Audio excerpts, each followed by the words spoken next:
été lu pendant la lecture congrégationnelle, c'est le texte qui va être exposé ce matin. Et juste, je voudrais lire quelques versets. On ne va pas le lire entier, on va relire simplement quelques versets ensemble. Et nous allons lire à partir du verset 18, juste la déclaration de Christ à la fin de ce texte. Comme il montait dans la barque, donc Jésus remonte dans la barque, celui qui avait été démoniaque lui demanda la permission de rester avec lui. Jésus ne lui permit pas, mais il lui dit, va dans ta maison vers les tiens et raconte-leur tout ce que le Seigneur t'a fait et comment il a eu pitié de toi. Il s'en alla et se mit à publier dans toute la Décapole tout ce que Jésus avait fait pour lui, et tous furent dans l'étonnement. Amen. Nous prions le Seigneur. Notre Père, notre Dieu, nous voulons aujourd'hui t'exalter, te remercier et te bénir, Seigneur.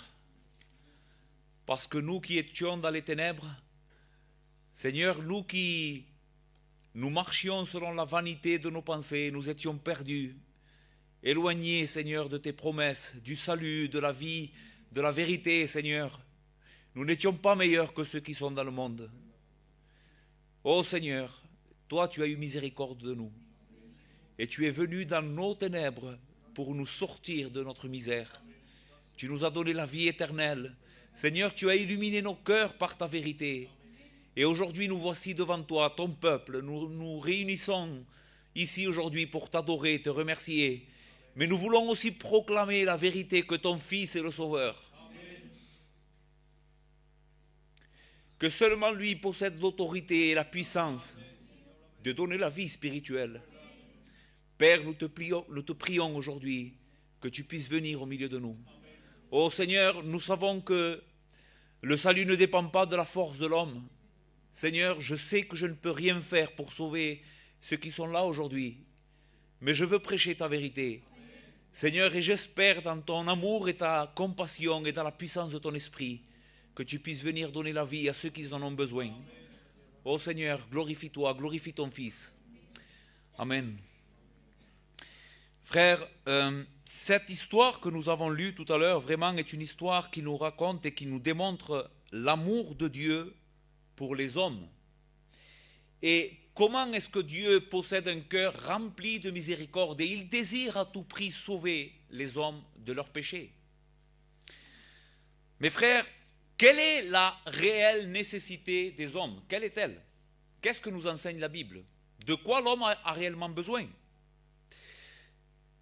Qu'est-ce qu'est venu faire Jésus dans notre monde? Certains diront que Jésus est venu pour nous donner un modèle à suivre, qu'il est simplement venu pour nous montrer la voie, ce que nous devons faire, puisqu'il n'y avait personne qui avant lui n'avait montré la voie. Jésus est simplement un modèle à suivre. D'autres ont dit que Jésus a été envoyé par Dieu comme d'autres avant lui. Il est simplement un prophète comme il y en a eu d'autres dans le monde. La question que nous devons nous poser, c'est: est-ce que Jésus est simplement un modèle à suivre?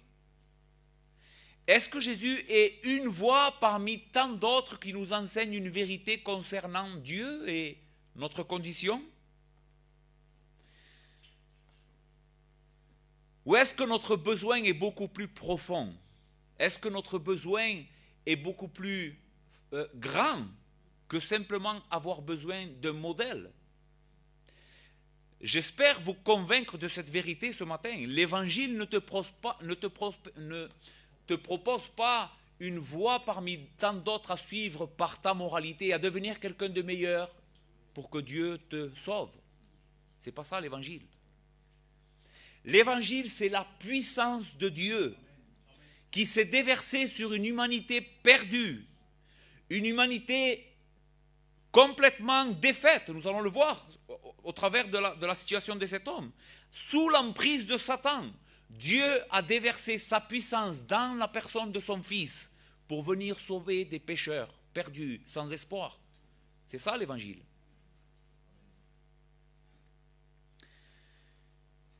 De quoi a réellement besoin l'humanité et de quel type de sauveur cette humanité a réellement besoin? Eh bien, je pense que ce texte nous révèle et répond à ces deux questions. De quoi nous avons besoin et de quel type de sauveur nous avons besoin, ou quel type de sauveur est Jésus-Christ. Quelle est la sorte de sauveur qu'est notre Seigneur Jésus-Christ et quel est notre véritable besoin. Et une chose encore, ce texte nous enseigne, vous allez le voir, c'est comme une conséquence, c'est quelle est réellement la mission de l'Église. On sert à quoi, nous, l'Église de Christ? Nous servons à proclamer la vérité pour que le Sauveur puisse se manifester au milieu des gens qui ont besoin de la vérité pour être sauvés. Marc a commencé le récit de cette rencontre avec Jésus, de cet homme démoniaque, en nous disant que Jésus et ses disciples venaient de traverser la mer. Et pour se rendre dans une région qui est Génézareth, une région qui était principalement habitée par des païens, c'est-à-dire des personnes qui ne connaissaient pas le Dieu d'Israël, le véritable Dieu qui se révèle dans les Écritures. Donc Jésus arrive dans un lieu, et le verset 1 nous dit, ils arrivèrent à l'autre bord de la mer, dans le pays des Gadaréniens. Donc c'était des personnes non croyantes, des personnes qui ne connaissaient pas Dieu. Maintenant, les 4 évangiles ont été écrits pour nous persuader que Jésus est bien plus qu'un simple homme. Jésus est bien plus qu'un simple prophète. Jésus est bien plus qu'un simple exemple à suivre. Jésus est venu comme le Dieu tout-puissant. Le Dieu fait chair, le seul capable de nous libérer de nos péchés et de rompre les chaînes avec lesquelles Satan nous avait liés et nous tenait sous son esclavage. Et c'est exactement ce que Marc veut nous démontrer au travers de cette histoire. Juste avant, pendant le voyage de Jésus pour se rendre dans cet endroit, dans la barque, Marc nous décrit l'autorité de Christ. Voici pourquoi Marc est en train de nous raconter toutes ces choses. Il veut que nous sachions qui est Jésus. Et pendant le voyage, Jésus traverse la mer pour se rendre à cet endroit. Pendant ce voyage, la Bible et Marc nous racontent une histoire qui s'est passée pendant ce voyage. Qu'est-ce qui va se passer? Jésus va monter dans une barque et pendant qu'il traversait la mer, c'est un lac de Galilée, une grande tempête va se lever à un tel point que la barque allait se noyer et les disciples allaient périr. Et la Bible nous décrit Jésus comme dormant dans ce bateau, pendant cette grande tempête. Et à un moment donné, quand il n'avait plus d'espoir, les disciples vont venir vers Christ et vont dire « Seigneur, réveille-toi, comment est-il possible que tu dormes? Nous sommes sous le point de mourir. » Et Jésus va se lever et là, quelque chose d'extraordinaire va arriver.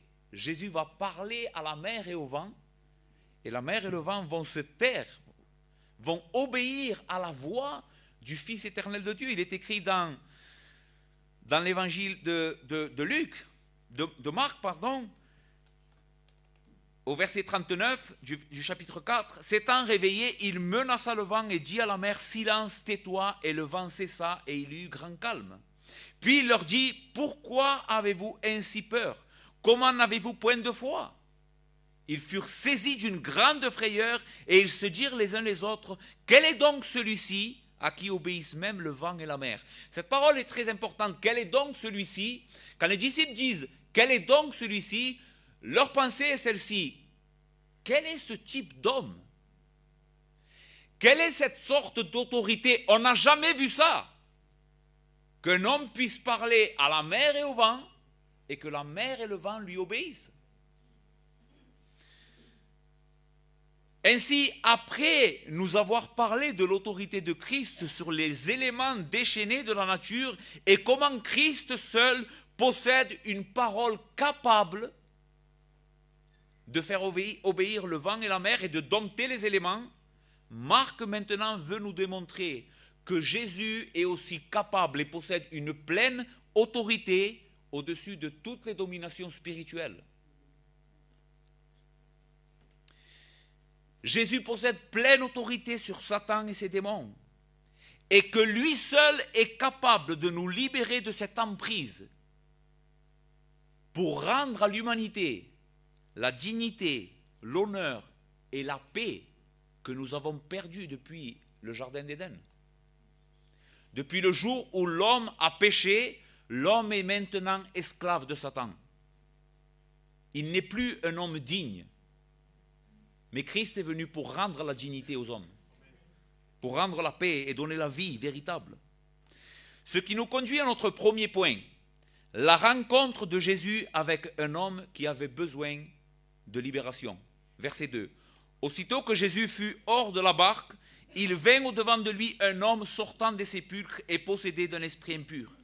Cet homme avait sa demeure dans les sépulcres et personne ne pouvait plus le lier, même avec des chaînes. Car souvent, il avait eu les chaînes aux pieds, les fers aux pieds, et avait été lié de chaînes, mais il rompait les chaînes et brisait les fers, et personne n'avait la force de le dompter.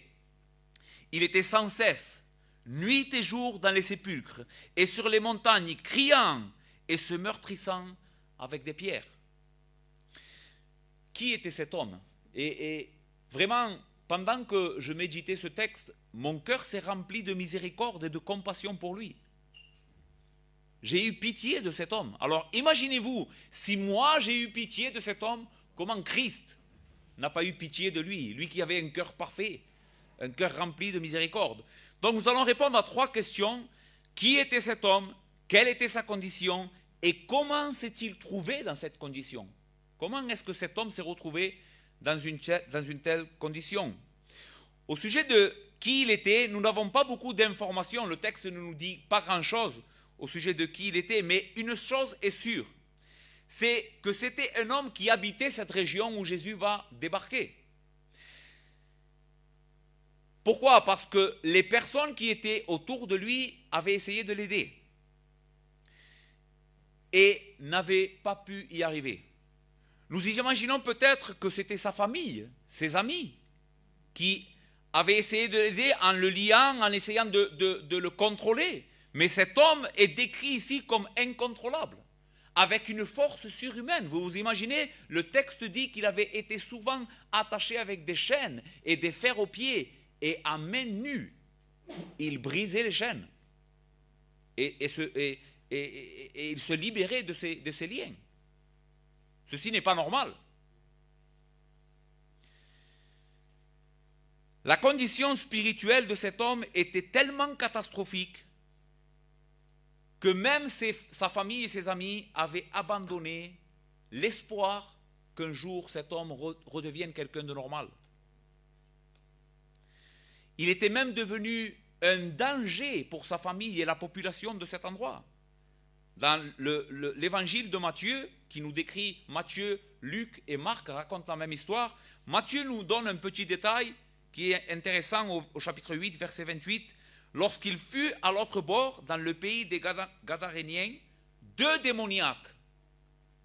Premièrement, ce qui diffère entre le récit de Marc et de Luc, en ce qui concerne Matthieu, c'est que Matthieu identifie 2 hommes. En réalité, ils étaient 2. Mais regardez ce qu'il va dire. Sortant des sépulcres, vinrent au-devant de lui. Ils étaient si furieux que personne n'osait passer par là. Ces hommes étaient tellement furieux, envahis d'une rage et d'une violence, que même les personnes ne passaient pas à côté d'eux, parce qu'ils étaient en danger. Donc qui était cet homme? C'était un homme désespéré, isolé, à cause de sa condition spirituelle. Quelle était sa condition? Le texte décrit cet homme comme étant possédé d'un esprit impur. En d'autres mots, cet homme était sous l'emprise et le contrôle physique, mental et spirituel d'esprits impurs et démoniaques qui gouvernaient et contrôlaient complètement sa vie. Maintenant, ceci avait des conséquences dramatiques dans la vie de cet homme. Ce n'était pas simplement qu'il était possédé et puis voilà. Non, c'est que l'emprise de Satan sur un homme, sur une femme, rend la vie de ces personnes vraiment des vies misérables. Car une telle condition spirituelle rendait sûrement cet homme misérable et malheureux. Imaginez-vous encore une fois la vie de cet homme. Un homme de Dieu, en commentant ce texte, dira « Les esprits impurs sont moralement sales. Ils sont mauvais en eux-mêmes et sont une source de méchanceté et de destruction pour ceux sur qui ils exercent un contrôle. Il y a quelques années, j'habitais dans un quartier pas très loin d'ici, à la Castellane, et pendant un temps, il y avait un homme qui venait, qui restait là, qui dormait même dehors, qui, je pense, était dans cet état-là, était complètement possédé par des esprits impurs. Cet homme était tout le temps très sale. Il se laissait la barbe. Il criait dans la rue. Il ne dormait pas. Bien souvent, certaines personnes, cet homme était musulman, c'était un musulman d'origine maghrébine, et les personnes musulmanes avaient pitié de lui. Bien souvent, on l'avait pris, on l'avait lavé, on l'avait vêtu, mais en un jour, cet homme vivait dans la poubelle. Il ne pouvait pas rester propre. Pourquoi? Parce qu'il était complètement dominé par des esprits impurs. Et pendant que je lisais ce texte et que je méditais ce texte, je pensais à cet homme. Je pensais à cette réalité. Et comment le diable veut dégrader l'humanité. Voici, et nous allons le voir plus bas, voici quel est l'objectif de Satan. Satan veut détruire les hommes. Ne pensez pas que nous avons, ou que tu as un ennemi qui va te laisser tranquille même si tu ne viens pas à Christ. Non. Son objectif, c'est que tu meurs. Son objectif, c'est que tu sois une personne misérable. Voici à quoi il travaille. À cause donc du contrôle total que les esprits impurs possédaient sur cet homme, la vie de cet homme est décrite comme un homme sans espoir et sans dignité, ayant perdu tout sentiment d'être humain. Presque il ressemblait à une bête.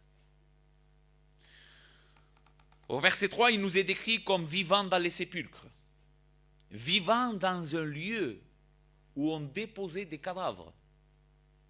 Vous vous imaginez? Est-ce que ceci est un endroit où quelqu'un peut vivre? Non. Une personne ne vit pas dans les sépulcres. Une personne sensée ne fait pas cela. Mais cet homme était poussé par ses esprits à vivre dans un endroit indigne pour un homme. Luc nous décrit cet homme comme ayant perdu toute dignité et vivant nu, sans vêtements. Au chapitre 8, verset 27, « Depuis longtemps, il ne portait point de vêtements et avait sa demeure non dans une maison, mais dans les sépulcres. » Cet homme vivait nu.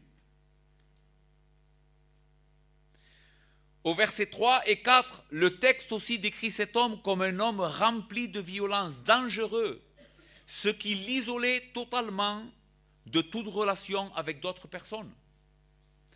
Le passage dit aussi qu'il était sans cesse tourmenté, nuit et jour. Et je veux que vous fassiez attention à chaque mot. Nuit et jour, cet homme n'avait pas de repos. Cet homme était tourmenté constamment par le diable. Il criait dans les montagnes et se meurtrissait avec des pierres. Il s'automutilait. Les frères, quelle tristesse, quelle désolation. Imaginez un simple instant que cet homme soit votre frère.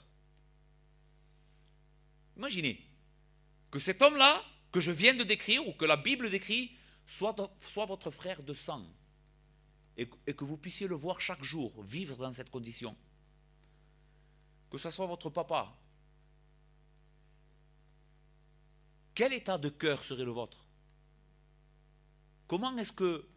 Quel serait votre cœur? Il serait, pour ma part, moi je sais que je vivrais vraiment dans le désespoir, si ça serait quelqu'un de ma famille. En plus de cela, certainement que toutes les personnes qui aimaient cet homme savaient qu'il n'avait aucun espoir de pouvoir faire quelque chose pour lui. Ils avaient déjà essayé. Ils avaient déjà essayé tout ce qu'ils pouvaient faire. Ils l'avaient fait certainement. Mais la condition de cet homme était quelque chose qu'il ne pouvait pas résoudre. Ceci est l'œuvre du diable. Il ne veut que détruire, égorger, dérober. Sa seule ambition est d'anéantir l'humanité. Parce qu'il haït. Vous savez pourquoi le diable veut haïr et détruire l'humanité? Parce qu'il haït Dieu.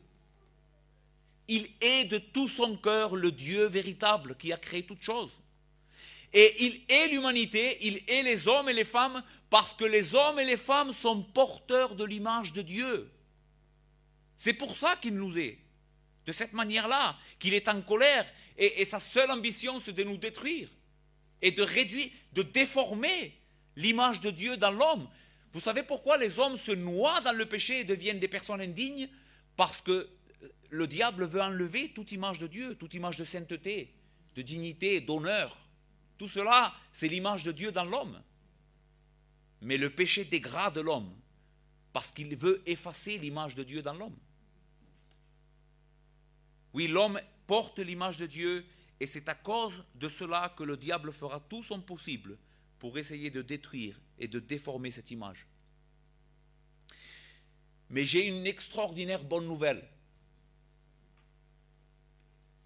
Christ est venu pour détruire les œuvres du diable et pour libérer les hommes de la condamnation et de la mort. Il est le seul et l'unique qui a l'autorité et la puissance pour faire cela. Avant lui, aucun homme ne pouvait résister au diable. Avant lui, aucun homme ne s'est opposé, ne s'est mis entre le diable et l'humanité. Aucun n'a pu faire ça. Mais Christ est venu pour détruire les œuvres du diable et libérer son peuple de l'esclavage. Un homme de Dieu dira, le tableau que Marc peint est effrayant. Et c'est vrai. Il décrit un homme qui, victime de la méchanceté démoniaque, associé à l'indifférence et à l'impuissance humaine. Il décrit un homme complètement sous l'influence de Satan et en plus les hommes ne pouvaient rien faire pour lui. Mais enfin, écoutez bien, l'omnipotence et la bonté divine viennent à son secours et sortent triomphantes de cette situation. La bonté de Jésus contraste étonnamment avec l'insensibilité cruelle des démons et l'incapacité de l'homme pour sauver son semblable. Oui, nous on ne peut rien faire, mais il y en a un que oui. Jésus est le seul qui peut nous libérer. Nous avons répondu à qui était cet homme et quelle était sa condition. Voyons maintenant pourquoi. Qu'est-ce qui a conduit ou qu'est-ce que peut conduire un homme à se trouver dans cette condition? La première des choses que nous devons comprendre aujourd'hui, et ceci est très important, c'est que réellement le monde spirituel existe. Le monde spirituel existe. Et ce monde est peuplé d'êtres maléfiques qui sont au service de Satan et qui est l'ennemi de Dieu et qui s'est juré de faire tout son possible pour détruire l'humanité. Les frères, ignorer que Satan existe, que ces démons sont à l'œuvre, c'est carrément ignorer la bataille que nous sommes en train de mener. Il y a deux courants aujourd'hui, principalement dans le monde évangélique. Il y a ceux qui accentuent trop la vérité au sujet des démons et qui voient des démons partout. Et il y a ceux qui carrément vivent comme si cela n'existerait pas. Non. La Bible à aucun moment ne se positionne dans chacun de ces deux extrêmes. La Bible se positionne au milieu. Oui, il existe un monde spirituel, mais Dieu domine sur ce monde spirituel. Dieu possède une autorité suprême sur cela, et nous allons le voir. Mais nous ne devons pas vivre comme si cela n'existerait pas. Nous avons à lutter une lutte contre le monde, contre les puissances maléfiques. D'accord ? Certaines personnes pratiquent des choses dans leur vie qui favorisent et ouvrent des portes à une telle condition spirituelle. Ils veulent avoir un contact spirituel, et ceci est à la mode aujourd'hui, avec le New Age, toutes ces philosophies qui viennent de l'Orient, et tout cela, vraiment, ce sont des choses sataniques. Ils veulent avoir des contacts spirituels par le moyen de spiritisme, du chamanisme, où ils vont voir des marabouts, ils consultent des voyants ou même sont adeptes de l'horoscope. Vous savez, il y a des personnes qui pour eux, c'est pas méchant. Lire dans un journal l'horoscope. Je suis signe du Gémeaux, je suis signe du Scorpion. Et ils aiment et apprécient tout ce qui a quelque chose à voir avec la magie. Eh bien, les frères, amis ici présents, il faut que vous sachiez une chose, c'est que ce livre, la parole de Dieu, dit que toutes ces choses sont une abomination à l'Éternel et sont des contacts en réalité avec le monde spirituel méchant, ces esprits méchants. C'est eux les inventeurs de toutes ces choses. Toutes ces pratiques sont des portes ouvertes sur le monde diabolique et mettent les personnes en contact avec des esprits méchants qui finissent par les posséder et les détruire. La Bible enseigne que toute pratique spirituelle, écoutez bien, toute pratique spirituelle en dehors de l'évangile et de la personne et l'œuvre de notre Seigneur Jésus-Christ, le Fils unique de Dieu, venu en chair, est en réalité un culte rendu aux démons. Toute vie spirituelle qu'un homme ou une femme puisse avoir en dehors de l'évangile, c'est un culte spirituel voué à Satan et à ses démons. Il n'y a pas ici de neutralité.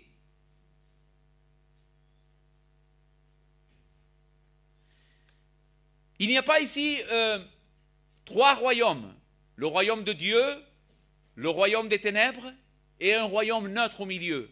Soit tu es sous la domination et l'œuvre de Christ et tu es en train d'adorer le Dieu vivant et véritable, soit toute adoration qui est hors de l'évangile et des termes qui sont décrits dans cette parole est un culte rendu à Satan. En tant que chrétiens, nous devons être conscients de cette réalité. Notre lutte n'est pas contre la chair et le sang, mais contre les esprits impurs dans les lieux célestes. Cette réalité est vraie. Et je veux aujourd'hui, au travers de ce texte, vous le rappeler, à vous l'Église de Dieu. Voilà pour quelle raison vous devez vivre en sainteté, vivre près du Seigneur. Parce que vous êtes porteurs de lumière. Vous êtes des personnes par le moyen desquelles Dieu peut sortir des ténèbres d'autres personnes. Ce n'est pas vous qui le faites, mais vous êtes le moyen. Maintenant, si votre vie chrétienne n'est pas une vie qui marche près du Seigneur, eh bien la Bible dit que vous allez avoir aucune efficacité pour les gens du dehors. Donc c'est important, les frères. C'est vraiment important. Maintenant, même si cette situation de cet homme en particulier est catastrophique, et certainement nous arrivons à la conclusion, c'est parce que, il faut savoir qu'à cette époque-là, les hommes pratiquaient beaucoup la magie et avaient beaucoup de relations avec le monde spirituel, parce qu'ils ne connaissaient pas le Dieu véritable.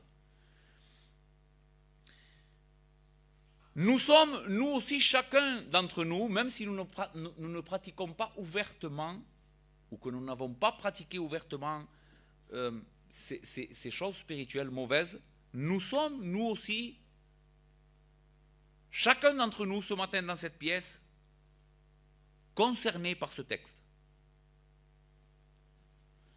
Parce que même si ouvertement tu n'as pas été possédé ou tu n'as pas démontré une possession comme cet homme, la Bible enseigne que tous les hommes, sans exception, sont sous l'emprise de Satan, s'ils sont séparés de Christ. La Bible enseigne que par nature, aucun homme n'échappe au contrôle de Satan et que toute l'humanité est sous l'emprise et la domination de cet être spirituel, méchant. Oui, même toi qui m'écoutes, aujourd'hui, et qui n'a pas un comportement comme cet homme, il faut que tu saches que toi aussi, tu as besoin de salut. Comme j'ai dit tout à l'heure, il n'existe pas de neutralité. Souviens-toi de ça. Tu ne peux pas simplement avoir une relation avec Dieu, mais très légère. Venir de temps en temps à la réunion, mais n'avoir pas renoncé à ta vie pour te mettre sous le royaume de Christ et dire oui, maintenant tu es mon roi et je dépends de toi. Tu ne peux pas simplement flirter avec l'évangile et ne pas être sous la domination de Satan. Soit Jésus c'est ton roi et alors tu es sauvé, soit Satan est ton roi et alors tu périras. Voici comment les Écritures parlera de cette vérité dans Éphésiens 2, versets 1 à 3. Écoutez bien. Paul, en décrivant la situation des Éphésiens et la sienne, avant leur conversion, va dire ces mots. Vous étiez morts par vos offenses et par vos péchés dans lesquels vous marchiez autrefois, selon le train de ce monde, selon le prince de la puissance de l'air, de l'esprit qui agit maintenant dans les fils de la rébellion. Nous tous aussi, nous étions de leur nombre, et nous vivions autrefois selon la convoitise de la chair, accomplissant la volonté de la chair et de nos pensées, et nous étions par nature des enfants de colère comme les autres. Paul décrit ici la condition des Éphésiens avant leur conversion, avant que Dieu leur donne la vie, comme étant des hommes qui gisaient sous la puissance du malin. Tous. Nous tous aussi, Paul s'inclut, nous vivions autrefois selon la convoitise de la chair. Voilà ce qui fait la grande différence entre un chrétien et un non-chrétien. C'est que lui a été libéré de la puissance de Satan et ne vit plus selon les convoitises de la chair. Mais il soumet maintenant sa vie à Christ.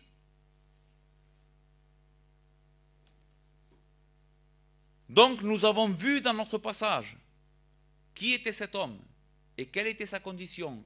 Et qu'est-ce qu'a mené cet homme à cette condition? Voyons maintenant notre deuxième point. La puissance et l'autorité de Christ pour libérer les hommes de l'emprise de Satan. Ayant vu Jésus de loin, il courut, se prosternant devant lui et s'écria d'une voix forte, « Qu'y a-t-il entre moi et toi, Jésus, fils du Dieu très haut? Je t'en conjure au nom de Dieu, ne me tourmente pas. » La première chose que nous voyons ici, c'est qu'au moment où Jésus débarque, cet homme va se précipiter et s'agenouiller devant lui. Le texte nous laisse entendre que les démons vont prendre le contrôle. Ce n'est pas lui qui parle, c'est les démons. Et il va y avoir une conversation ou un dialogue entre Christ, entre Jésus et ces démons. Ils vont courir et s'agenouiller devant Jésus et s'écrier d'une voix forte, « Qu'y a-t-il entre moi et toi, Jésus, fils du Dieu très haut? Je t'en conjure au nom de Dieu, ne me tourmente pas. » Les démons vont prendre le contrôle de cet homme et vont venir devant Jésus parce qu'ils reconnaissent Jésus comme le Fils du Dieu très haut. Celui qui a toute autorité, celui qui était annoncé par les Écritures comme le Sauveur du monde. Le temps était venu où le Dieu fait chair s'était incarné pour venir sauver l'humanité. Et les démons ouvrent leurs yeux à cette réalité. Il est là. Ça y est.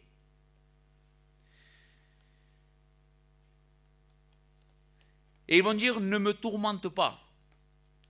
Ne me tourmente pas. Ils savent que Jésus est le Fils de Dieu, qu'il est le Messie. Ils reconnaissent en lui cette autorité suprême. Et ils savent aussi qu'il a le pouvoir de les tourmenter. Maintenant, ceci est intéressant. Parce que les démons savent qu'il vient un jour où Satan et ses démons vont être châtiés et condamnés pour toute l'éternité. Emprisonnés, la Bible dit, dans un lieu qui a été créé pour eux, spécialement. L'enfer a été premièrement créé pour Satan et ses démons. C'est un lieu où Dieu va mettre dans ce lieu de châtiment toute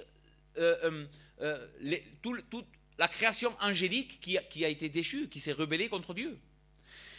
Les démons savent cela, et Satan aussi le savent. Et quand ces démons vont voir Jésus, ils vont dire, est-ce que le temps est déjà venu? C'est maintenant où tu vas nous tourmenter, nous envoyer dans ce lieu? Regardez comment, dans l'évangile de Matthieu, au chapitre 8, verset 29, regardez ce que disent les démons. Et voici, ils s'écrièrent, qu'y a-t-il entre nous et toi, Fils de Dieu? Es-tu venu ici pour nous tourmenter avant le temps? Ça y est, le temps est venu. où tu es venu nous tourmenter? D'une certaine manière, oui. Parce que depuis la première venue de Christ, la chute de Satan a été inaugurée. Satan n'a plus le pouvoir maintenant sur les hommes. C'est ce que Jésus enseignera à un moment donné. Quand un homme fort garde sa maison et qu'il a lié ses prisonniers, personne ne peut rien faire contre lui. Cet homme fort dans le texte, c'est Satan. Et c'est une réalité. Avant la venue de Jésus, Satan tenait toutes les nations sous la domination et le mensonge. Il n'y avait pas de salut possible pour les nations. Mais Christ va dire une vérité extraordinaire. Il va dire, mais si un homme plus fort que lui, et cet homme-là, c'est Jésus. Si un homme plus fort que lui vient, il le délie, lui enlève ses armes et le dépouille de son butin. Son butin, c'était moi et toi. Son trésor, c'était moi et toi. On était gardés dans les coffres de Satan. Personne ne pouvait nous libérer. Mais Christ est venu nous libérer et nous transformer. Et ces démons sont en train de comprendre cette réalité. Est-ce que c'est maintenant le temps? Comment est-il possible que tu sois déjà là? Eh bien oui, Jésus est celui qui a autorité sur Satan. Verset 29. Et voici, ils s'écrièrent, qu'y a-t-il entre nous et toi? Non, je suis en train de lire Matthieu. Verset 8. Car Jésus lui disait, sors de cet homme, esprit impur. Et il lui demanda, quel est ton nom? Légion est mon nom, lui répondit-il, car nous sommes plusieurs. Et il le priait instamment de ne pas les envoyer hors du pays. Ici nous voyons comment Jésus, et comme je vous ai dit tout à l'heure, il va commencer un dialogue entre Jésus et ses démons. Et je pense ici que Dieu nous révèle cette réalité pour que nous voyions à quel point la condition de cet homme était vraiment catastrophique. Il n'était pas simplement possédé d'un démon. Jésus va lui demander, quel est ton nom? Légion est mon nom. Une légion romaine, je crois qu'elle était composée de 6000 soldats ou un truc comme ça. 6000. Donc si on prend ce nom ici, 6000 soldats, comme légion comme 6000 soldats, il était au moins possédé de 6000 démons. La condition de cet homme était catastrophique, spirituellement anéanti, sans espoir, sous le contrôle complet de Satan. Et c'est ce que Jésus veut nous démontrer. Mais maintenant, Jésus possède une autorité suprême, même sur 6000 démons. Même si tout l'enfer entier se rebellerait contre Jésus, Jésus, lui tout seul, pourrait les vaincre. Parce que Jésus est le Dieu tout-puissant. Il priait, regardez, il le priait instamment à Jésus, il suppliait Jésus, un autre évangile dira cela, il suppliait Jésus de ne pas les envoyer hors du pays. Il avait là, vers la montagne, un grand troupeau de pourceaux qui perçaient, et les démons le prièrent disant, envoie-nous dans ces pourceaux afin que nous entrions en eux. Et il leur permit, et les esprits impurs sortirent, entrèrent dans les pourceaux, et le troupeau se précipita des pentes escarpées dans la mer, et il y avait environ 2000, et ils se noyèrent dans la mer. Je ne vais pas entrer dans les détails pourquoi Jésus permet cela, comment est-il possible que Jésus permet que... Je pense encore une fois que ceci nous démontre une chose, c'est que premièrement, Jésus possède toute autorité. Deuxièmement, le fait que Jésus permette à ces démons de rentrer dans les pourceaux et que les pourceaux aillent se jeter dans la mer nous démontre la méchanceté de ces démons, la nature perverse des démons et de Satan. Même les pourceaux n'arrivent pas à contenir et sont autodestructeurs, ils se détruisent. Donc nous voyons l'autorité suprême de Christ. Là où les hommes ont échoué, Christ, lui, par une seule parole, en lui disant « Sors de cet homme, esprit impur », l'esprit impur ne peut pas résister. Même s'ils sont 6000, devant eux était le Dieu fait chair, qui avait autorité sur eux. Ils ne pouvaient pas résister. Troisièmement et dernièrement, ce que je pense que le texte nous enseigne aussi, c'est qu'il y a deux manières d'expérimenter la puissance et l'autorité de Jésus. C'est ce qui nous enseigne le reste du texte.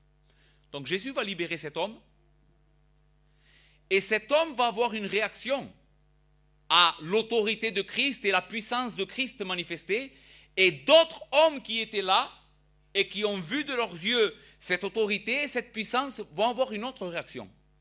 D'accord? Pour les uns, cela les effraie parce que Jésus bouscule et transforme la vie de ceux qui expérimentent la puissance. Et des fois, cela inclut même des pertes. Quand on expérimente la puissance de Jésus, certaines personnes réagissent en disant « Jésus, je ne veux pas de toi dans ma vie » parce que cela bouscule leur vie quotidienne. Et quand Jésus bouscule la vie quotidienne de quelqu'un, souvent cela inclut des pertes, des renoncements à certaines choses. Et c'est pour cette raison que nous allons voir dans le texte que les gens de ce pays vont dire « Non, non, pars d'ici, on ne veut pas de toi » à cause de la perte financière des pourceaux. Mais d'autres qui ont réellement expérimenté le salut de Dieu manifesté en Jésus-Christ sont prêts à tout abandonner pour suivre Jésus et devenir son disciple. Donc deux manifestations ou deux réactions à l'autorité de Christ. Verset 14. Ceux qui faisaient paître s'enfuirent, donc les personnes qui étaient là en train de garder les pourceaux s'enfuirent et répandirent la nouvelle dans la ville et dans les campagnes. Les gens allèrent voir ce qui était arrivé. Ils virent auprès de Jésus et ils virent le démoniaque, celui qui avait eu la légion, assis, vêtu et dans son bon sens, et ils furent saisis de frayeur. Écoutez bien, ils furent saisis de frayeur, pourquoi? Parce qu'ils voient ce démoniaque étant libéré, et bien, dans son bon sens. Ceux qui avaient vu ce qui s'était passé leur racontèrent ce qui était arrivé au démoniaque et au pourceau. Alors ils se mirent à supplier Jésus de quitter leur territoire. Comme il montait dans la barque, celui qui avait été démoniaque lui demanda la permission de rester avec lui. Jésus ne lui permit pas, mais il lui dit « Va dans ta maison, vers les tiens, et raconte-leur tout ce que le Seigneur t'a fait et comment il a eu pitié de toi. » Et il s'en alla, se mit à publier dans toute la Décapole tout ce que Jésus avait fait pour lui, et tous furent dans l'étonnement. Donc le premier groupe, qui sont les personnes qui avaient été témoins de ce miracle et de cette grâce qui avait été faite à cet homme, qu'est-ce qu'ils vont faire? Dès qu'ils vont voir les pourceaux se précipiter dans la mer, ils vont s'échapper et ils vont raconter à tout le monde « Venez voir ce qui s'est passé ». Vous vous souvenez de cet homme démoniaque à qui personne ne pouvait parler, qu'on ne pouvait rien faire pour lui? Eh bien, il y a eu un homme qui vient d'arriver dans notre territoire et avec une seule parole, il l'a libéré. Et quand il a fait ça, les pourceaux se sont précipités dans la mer et ils sont tous morts. Les personnes vont aller voir par leurs propres yeux et ils vont voir que c'était vrai. Ils vont voir cet homme assis, vêtu, dans son bon sens, ayant retrouvé une dignité humaine. Un raisonnement humain. C'est ça le salut de Dieu. Le salut de Dieu nous sauve et nous rend des personnes humaines en réalité. Mais qu'est-ce qui va se passer? Verset 16. Ceux qui avaient vu ce qui s'était passé leur racontèrent tout ce qui était arrivé aux démoniaques et aux pourceaux. Alors ils se mirent à supplier Jésus de quitter leur territoire. Je pense que ce n'est pas simplement le fait qu'ils ont eu peur parce qu'ils ont vu le démoniaque être libéré. Ce qui a le plus dérangé ces personnes au sujet de Jésus, c'est que Jésus, ou à cause de Jésus, ils pensaient que les pourceaux étaient morts et ils avaient perdu beaucoup d'argent. En d'autres mots, ils se sont dit, ouh là là, si tu commences à faire ça dans notre région, vaut mieux que tu t'en ailles. Si tu commences à bousculer notre vie comme cela, vaut mieux que tu t'en ailles. On ne veut pas de toi. Et c'est de cette manière que beaucoup de personnes réagissent à l'évangile. Beaucoup de personnes réagissent comme ça à l'évangile. Ils viennent à l'évangile, ils voient de leurs yeux la puissance que peut déployer l'évangile dans d'autres personnes, mais quand ils veulent parler d'eux-mêmes, ils se disent non, moi je ne suis pas capable de me débarrasser de ça, de laisser ça. Comment est-ce que je vais perdre ça dans ma vie? J'ai tellement besoin de ça. Alors il dit à Jésus, non, on ne veut pas de cet évangile. On veut bien d'un évangile qui arrange un peu notre vie, mais un évangile qui nous fait perdre et changer de vie si radicalement, non, on n'en veut pas. Ce qui me conduit à te poser cette question, et écoute bien ce que je vais te dire. Quel est l'évangile que tu t'es formé, toi? Quel est ce Jésus que tu veux dans ta vie? Est-ce que tu veux d'un Jésus porte-bonheur? C'est ça le Jésus que tu veux? Un Jésus porte-bonheur? Qui te donne toutes les bénédictions, qui te donne à manger, qui te donne à boire, qui t'enlève le douleur de tête? Ou tu veux un roi? Parce que Jésus, ce n'est pas un porte-bonheur, Jésus, c'est un roi. Jésus, c'est le roi des rois et le seigneur des seigneurs. Et il ne rentre pas dans une vie s'il ne peut pas régner. Si tu n'es pas, écoute bien, si tu n'es pas capable de dire Seigneur, je soumets à ta seigneurie tous les domaines de ma vie, même si cela implique abandonner certaines choses auxquelles je tiens.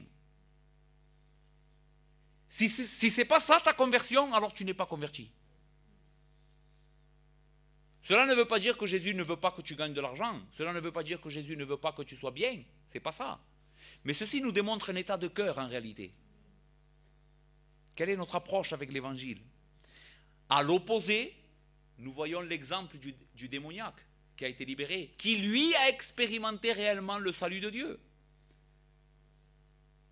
Au verset 19, il est écrit, au verset 18, comme il montait dans la barque, celui qui avait été démoniaque lui demanda la permission de rester avec lui.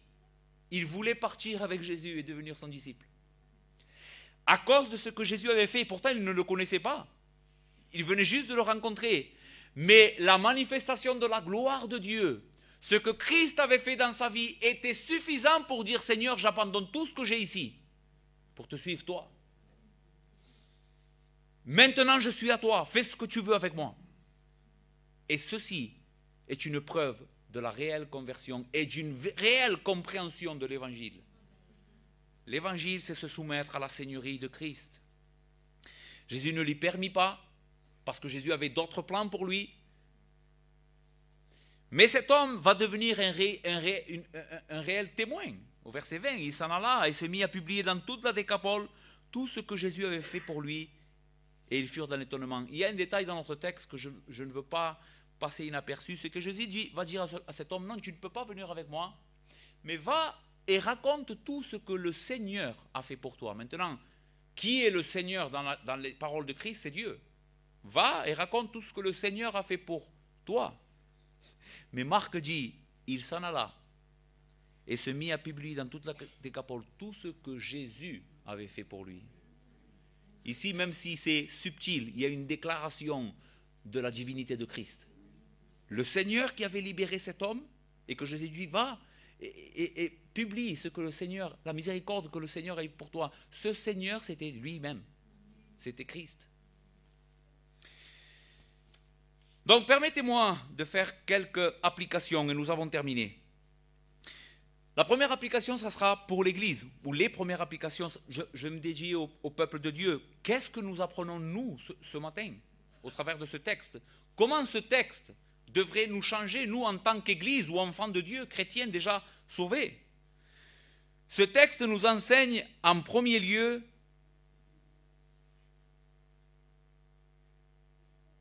que notre adversaire est réel et qu'il existe un combat spirituel que nous, l'Église, nous devons mener. Ceci est la première grande vérité que je voudrais soulever. Nous sommes les ambassadeurs de Christ, de ce Christ-là. Christ est parti au ciel, mais il a laissé son Église comme son image sur terre. C'est nous, les représentants de Christ, son Église. Et le combat que nous devons mener, c'est le même combat que Christ a mené. Un combat contre le règne des ténèbres. Comment est-ce que nous menons ce combat? Par la vérité. En étant des témoins fidèles de ce que Dieu a fait déjà dans la personne de son Fils pour sauver les hommes. Nous devons être des hommes et des femmes qui proclament constamment la vérité de Jésus-Christ comme étant le seul chemin, la seule vérité, le seul sauveur. Voilà ce que nous devons faire. C'est la seule manière que nous avons pour aider les hommes. Proclamer la vérité. Ce passage nous démontre quelle est la nécessité que le monde qui nous entoure possède réellement. N'oublie pas ça. Ne crois pas que les hommes, ta famille, qui habitent et qui t'entourent ont besoin d'une meilleure vie plus morale. Non. Il faut que tu te fasses cette idée. Tu sais pourquoi les personnes qui t'entourent ne viennent pas à Christ? Parce qu'elles sont sous la domination de Satan. Celle-ci est la vérité. Le monde est perdu et il gît sous la puissance de Satan. Et la seule manière de pouvoir les tirer de là, encore une fois, c'est l'évangile de Jésus-Christ. Toi, tu ne peux pas le faire, mais Christ, oui. Sa parole est puissante pour donner la vie à un mort, pour faire passer un homme des ténèbres à la lumière.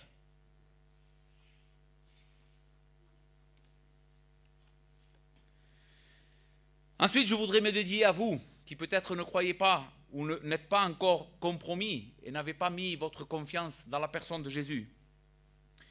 Le texte nous a enseigné une chose essentielle.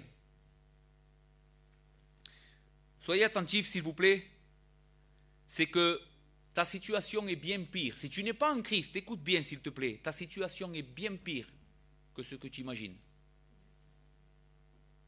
Peut-être que tu te dis, je ne viens pas à Jésus parce que je n'y arrive pas. Je n'ai pas assez de volonté. Ou parce que c'est trop dur. Mais le passage que nous sommes en train d'étudier ce matin nous a révélé une vérité extraordinaire. Et que tu dois connaître. C'est qu'en réalité, tu ne viens pas à Christ parce que tu es dominé complètement par ton péché et Satan. Tu es esclave. Celle-ci est la raison pour laquelle tu ne viens pas à Christ. Tu ne viens pas à Christ parce que tu es un esclave de tes propres passions. Tu ne veux pas abandonner ton péché. Ce n'est pas que tu ne peux pas, c'est que tu ne veux pas. C'est comme pour toi, abandonner ton péché, c'est comme si on te dirait, abandonne un lingot d'or pour un lingot de terre. Tu vas dire, non, je ne veux pas. J'ai de l'or dans la main. Comment est-ce que je... Eh bien, tu considères l'évangile et le salut que Dieu te donne dans l'évangile comme étant quelque chose de moindre que ce que le diable et le péché peuvent te donner. Et celle-ci est la raison pour laquelle tu ne viens pas à Christ. Quand tu considères les deux choses, tu peux... Même si tu dis, Jésus est la vérité, je crois... Mais si vraiment tu n'es pas encore venu en te soumettant à Christ, celle-ci est la raison pour laquelle tu ne viens pas. Tu aimes trop ton péché. Mais Christ est capable de te donner un nouveau cœur. Il faut que ce matin, tu considères ta situation à la lumière de cette vérité. Seigneur, je ne viens pas à toi parce que je suis esclave. Libère-moi. Donne-moi un cœur nouveau, Seigneur. Capable de t'aimer. Capable de considérer l'évangile comme la perle de grand prix. Je veux t'aimer, Seigneur. Christ est le seul capable de te donner ce nouveau cœur. Pas moi. Pas cette église. Pas une religion. Pas les 5 pas que tu dois faire en tant que pécheur. Lève ta main, reçois Jésus dans ton cœur. La conversion, ce n'est pas appuyer sur un bouton. La conversion, c'est un mendiant qui tend la main et qui dit « Sauve-moi ou sinon je meurs ». Ça, c'est la conversion. Il faut que tu sois à ta place et que l'Esprit de Dieu te fasse comprendre cette réalité aujourd'hui. Tu es un pécheur coupable, privé de la gloire de Dieu et tu mérites l'enfer. Mais Dieu a donné son Fils sur une croix pour sauver quiconque vient à lui dans la repentance et la foi. Quiconque vient, cela veut dire tout le monde, n'importe qui, peu importe le péché, peu importe la gravité, peu importe le temps que cela fait, quiconque vient à Jésus dans la repentance et la foi en lui obtient miséricorde. Qu'est-ce que tu vas faire de l'évangile? Est-ce que tu vas avoir la même réaction à cette autorité de Christ que ces hommes ont eue? Non, cela va me faire perdre des choses dans ma vie, alors je veux bien que tu sois le sauveur, mais pars d'ici. Ou tu vas avoir la réaction que cet homme a eue, Seigneur, j'abandonne tout pour toi. Et je décide de te suivre aujourd'hui, pas demain. Je serai un mauvais prédicateur si je te dirais, repens-toi demain. Tu as le temps. Réfléchis à ça. Maintenant. La Bible dit maintenant, si vous entendez la voix de l'Esprit, n'endurcissez pas votre cœur. Aujourd'hui, maintenant même, repens-toi de ton péché. Repens-toi et viens à Christ. Que le Seigneur vous bénisse. On va prier.